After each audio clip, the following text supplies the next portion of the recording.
Bonjour tout le monde, j'espère qu'aujourd'hui vous allez vraiment très bien. Moi je suis en pleine forme. Je suis ravie de vous retrouver et je voulais vous parler de quelque chose qui est assez intéressant quand on débute un changement, qu'on a envie de changement. C'est la théorie du premier pas. Alors la théorie du premier pas, qu'est-ce que c'est? C'est quand vous avez l'impression qu'il y a quelque chose qui ne va pas dans votre vie, que votre situation soit familiale, amicale, professionnelle, il y a quelque chose qui vous convient, mais plus du tout, que vous êtes plus heureux par rapport à ça, vraiment que ça vous travaille, et que vous avez envie de changement, mais vous ne savez pas vraiment vers où vous voulez aller.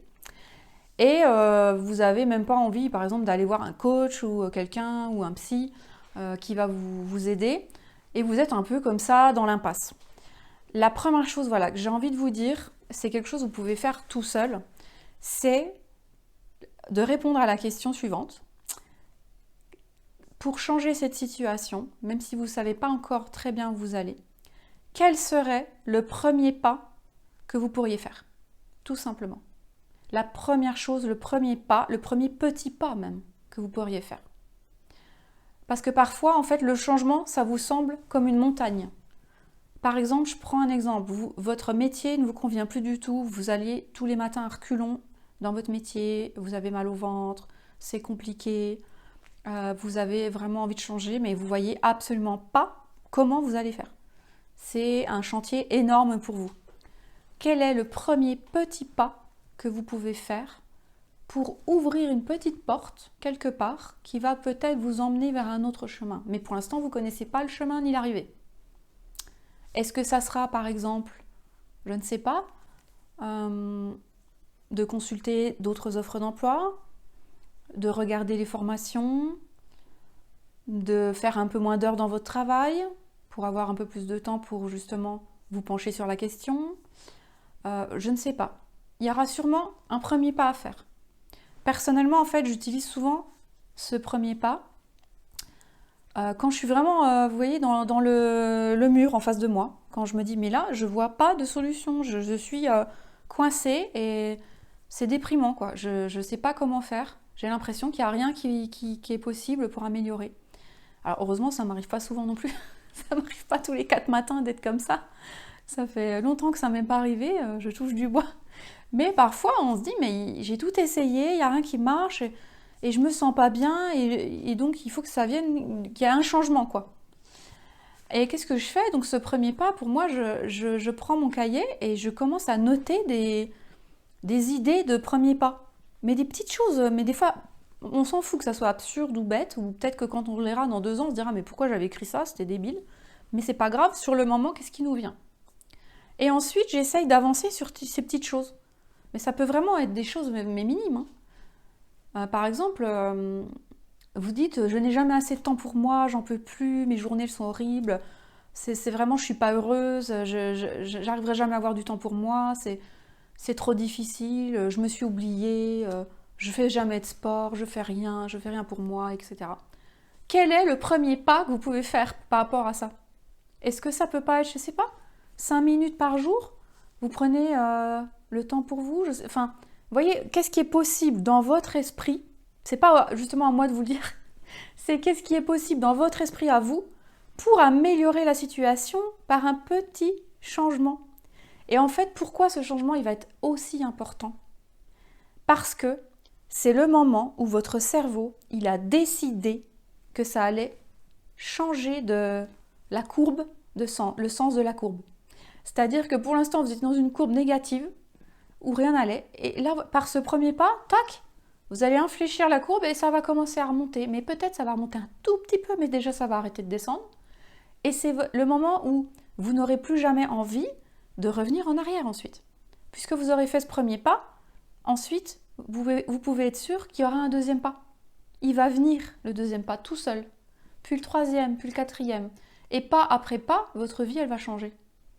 Mais si vous ne faites pas le premier pas, eh ben ça ne changera jamais.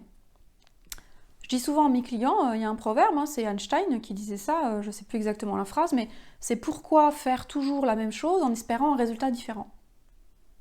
Pourquoi faire toujours mieux de la même chose, encore plus et encore plus fort, en espérant un résultat différent? Vous n'aurez jamais un résultat différent en faisant la même chose. Donc à un moment, il faut changer la trajectoire par un petit grain de sable, un petit quelque chose. Dans le livre aussi, il y a un livre sur les habitudes, je vous en ai déjà parlé, qui est en anglais, le titre, je vous le mettrai dans la barre de description, je ne me rappelle plus, Good Habits, je crois. Dans ce livre, justement, il explique par exemple les gens qui veulent se remettre au sport et qui disent « mais non, mais j'arriverai jamais à courir 3 km ». Et bien il leur dit bah, « c'est pas grave, vous sortez de chez vous, faites 10 mètres et vous revenez ».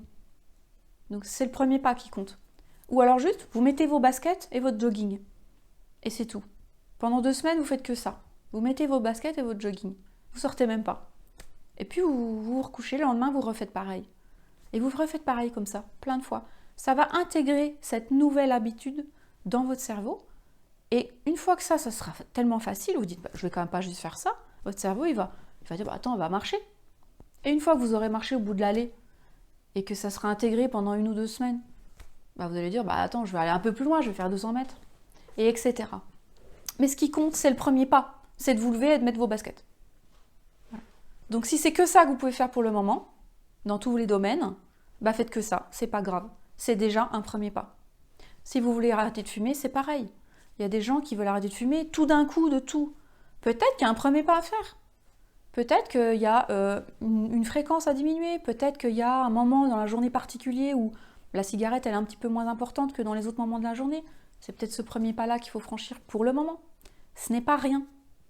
C'est quelque chose qui change dans le cerveau. C'est la décision que vous prenez de ce premier pas. Voilà. C'est le premier jour du reste de votre vie où vous aurez décidé que ça change. Donc ce premier pas, il est tellement important. Ne le sous-estimez pas, ne croyez pas qu'il est nul, qu'il est trop petit, que... Non. Une montagne, on ne la gravit pas en faisant un bond. On fait des petits pas, des tout petits pas. D'ailleurs, si vous faites de la montagne, vous savez qu'on doit marcher tout doucement parce que sinon on s'essouffle très vite. Et on a des petits pas, vraiment 10 cm. Et plus c'est difficile, et plus on fait des petits pas. Donc, il faut le temps. Un changement de vie profond dans des domaines importants de votre vie, ça ne se fait pas en 1 mois, en 2 mois. Ça peut se faire en années, ou en 6 mois, 1 an, 2 ans. Mais il faut commencer la trajectoire par quelque chose. Voilà.